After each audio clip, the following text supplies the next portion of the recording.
In this video, we're doing a spec comparison between the new Samsung Galaxy A20 and the LG Stylo 5. We're going to put them side by side and see which one has the better specs.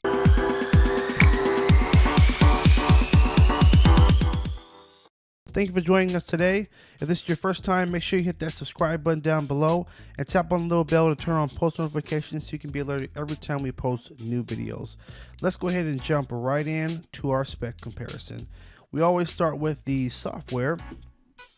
So they're both running Android 9 Pie.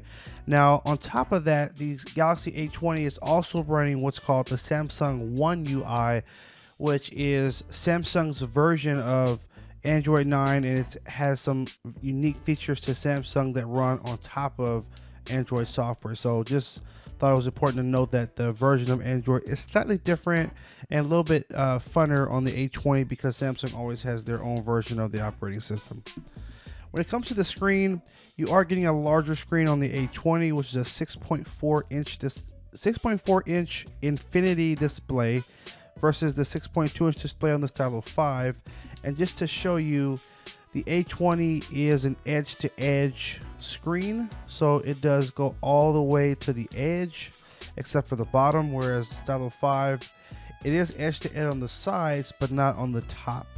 So you are getting a little bit more of an impressive display on the A20 compared to the Stylo 5 with kind of the more bulkier design there.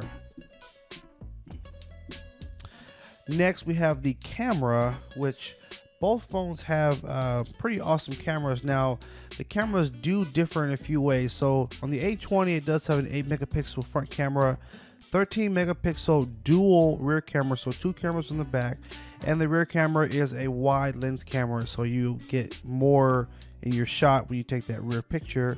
Now on the Stylo 5, you get a 5 megapixel front camera and a 13 megapixel rear camera.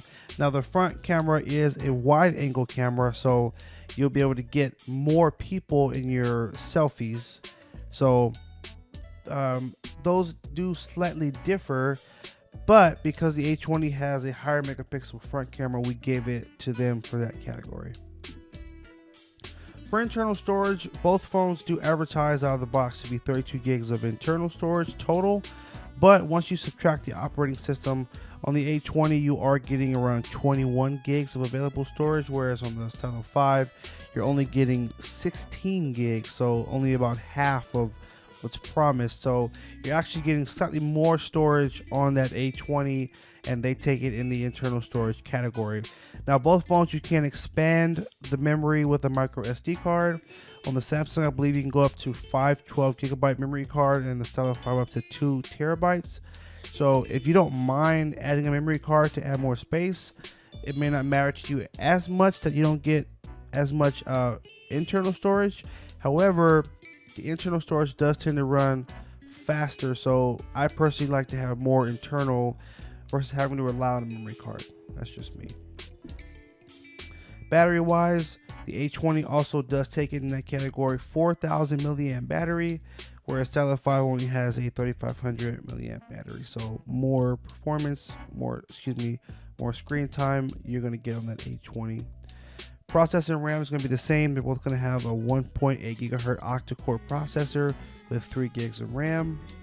Weight, A20 is going to be slightly lighter at 6 ounces versus the 6.3 on the Stylo 5.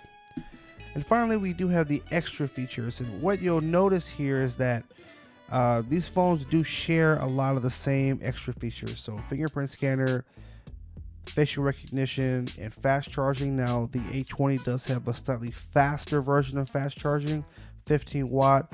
To my knowledge, the Stylo 5 doesn't go that fast. It is faster than normal, but it is not as fast as Samsung, so that's important to note. As we shared earlier, A20 does have that wide angle lens dual rear camera. Stylo 5 has that wide angle front camera, so slightly differs there. And then the Stylo 5 does have an onboard stylus pen that you can take out and use for navigating the phone, drawing, and doing other cool stuff. So that is a unique feature to Stylo 5 that you wouldn't get on the A20. So ultimately, guys, this is our full spec breakdown, and it's a bit skewed. the A20 really came to play, and they're really giving the Stylo 5 a run for its money. So it is going to be a tough decision for you LG loyalists who may have had all the other stylos and are considering to stay with the 5. Does it make sense to stay with the 5 knowing that you're missing out on some key extra features by not taking A20? Leave us a comment down below and let us know after what you've seen in the video if you're leaning one way or the other. We'd love to hear your thoughts. Make sure you hit that like button as well if the video was helpful. Subscribe and stay tuned for more videos. Take care and have a good one.